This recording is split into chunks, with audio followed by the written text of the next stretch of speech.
देश का इतना बड़ा नेता एक शब्द बोले बगैर सभी दुखों को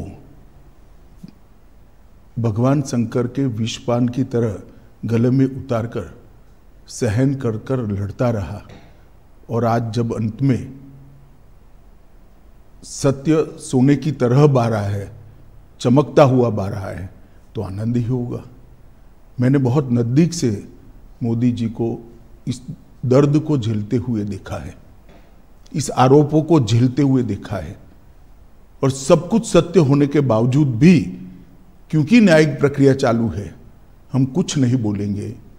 इस स्टैंड को कोई बहुत मजबूत मन का आदमी ही ये स्टैंड ले सकता है। ये अभी जो इंटरव्यू हम कर रहे हैं वो मैं 2003 में भी गुजरात के गृह मंत्री के नाते कर सकता था, पार्टी के अध्यक्ष के नाते भी कहता, क्योंकि परिस्थिति में कोई बदलाव नहीं है, फैक्ट था।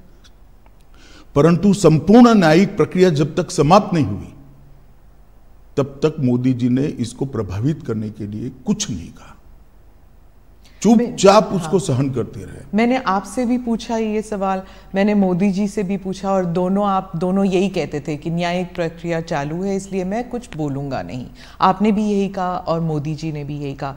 19 साल हो गए हैं, तो 19 साल में आप इधर उधर की बातें करते थे, पूरा आप डिटेल में नहीं जाते थे। अब आप क्या बता सकते हैं कि क्या हुआ उन दिनों में? सबसे पहले 19 साल के बाद सुप्रीम कोर्ट की खंडपीठ ने आज जो जजमेंट दिया है, उस जजमेंट से मोदी जी पर लगे हुए सारे गलत आरोप को खारिज कर दिया गया, और ये भी कहा गया है कि कुछ लोगों ने उस आरोपों को पॉलिटिकली मोटिवेटेड तरीके से लगाया था, to keep the pot boiling कहा। हाँ, वेस्टेड इंटरेस्ट था। कौन थे वो आपके हिसाब से? नाम मैं बताता हूं बाद में। और तीसरा, इससे भारतीय जनता पार्टी की सरकार पर जो धब्बा लगा था वो भी धुला है, और मोदी जी जैसे वैश्विक नेता पर जो गलत आरोप लगाए थे, मैं मानता हूं कि लोकतंत्र के अंदर मोदी जी ने संविधान का सम्मान कैसे हो सकता है, इसका एक आदर्श उदाहरण सभी राजनीति में काम करने वाले लोगों के सामने करा। मोदी जी की भी पूछताछ हुई थी, किसी ने धरना प्रदर्शन नहीं करा था। देश भर से कार्यकर्ता आकर मोदी जी के समर्थन में सॉलिडारिटी के लिए खड़े नहीं हुए थे।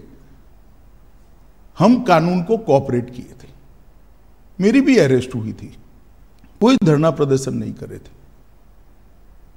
और जब सत्य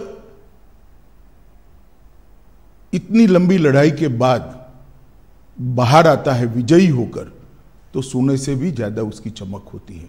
और मुझे बहुत अच्छा लग रहा है कि आज जिन लोगों ने भी मोदी जी पर आरोप लगाए थे, अगर उनकी अंतरात्मा है तो उन्होंने मोदी जी की और भारतीय जनता पार्टी की क्षमा मांगनी चाहिए। सिर्फ आरोप लगे थे क्या? दंगे हुए तो थे ना? आरोप क्या था?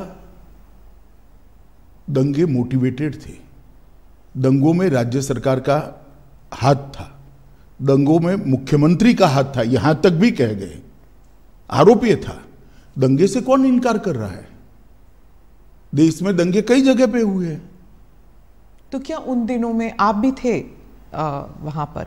तो उन दिनों में क्या पुलिस जो है, जो कहते हैं कि पुलिस कुछ कर नहीं पाई, जो कुछ ऑफिशियल्स थे वो they were not able to do much, और बहुत से लोग कहते हैं कि वहाँ पॉलिटिकल जो व्यू था इस वजह से ना तो पॉलिटिकल ना तो ब्यूरोक्रेसी ना ही पुलिस इतना कर पाई रोकने के लिए, दंगे रोकने के लिए। देखिए, भारतीय जनता पार्टी की विरोधी राजनीतिक पार्टियां, कुछ आइडियोलॉजी के लिए राजनीति में आए हुए पत्रकार और कुछ एनजीओ ने मिलकर, एक त्रिकूट ने मिलकर ये आरोपों को इतना प्रचारित किया,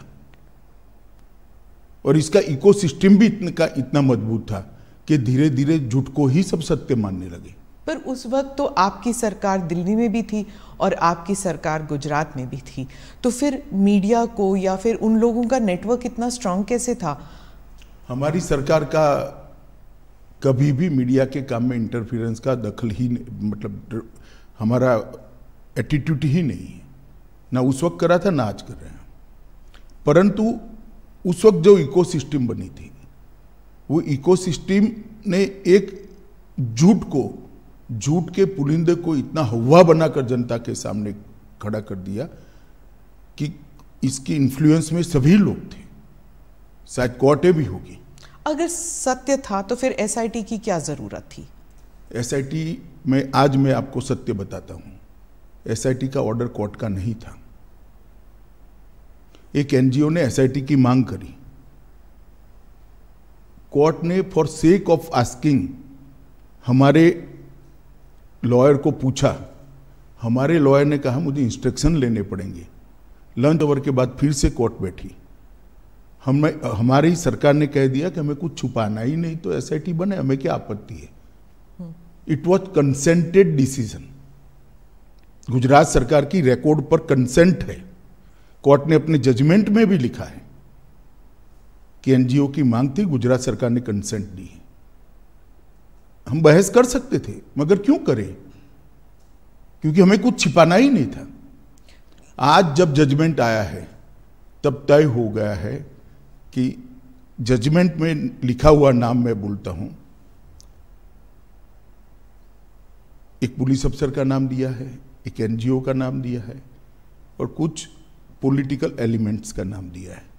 ये तीनों ने मिलकर जजमेंट के अंदर ये स्पष्ट कर दिया है कि सनसनी खड़ी करने के लिए झूठ बातों को फैलाया गया, झूठ बातों को आगे बढ़ाया गया और झूठे सबूत घड़े गए। एसआईटी को जो जब जवाब लिखवा रहे थे तब भी उनको मालूम था कि ये झूठा जवाब है, जिसको एसआईटी ने भी बाद में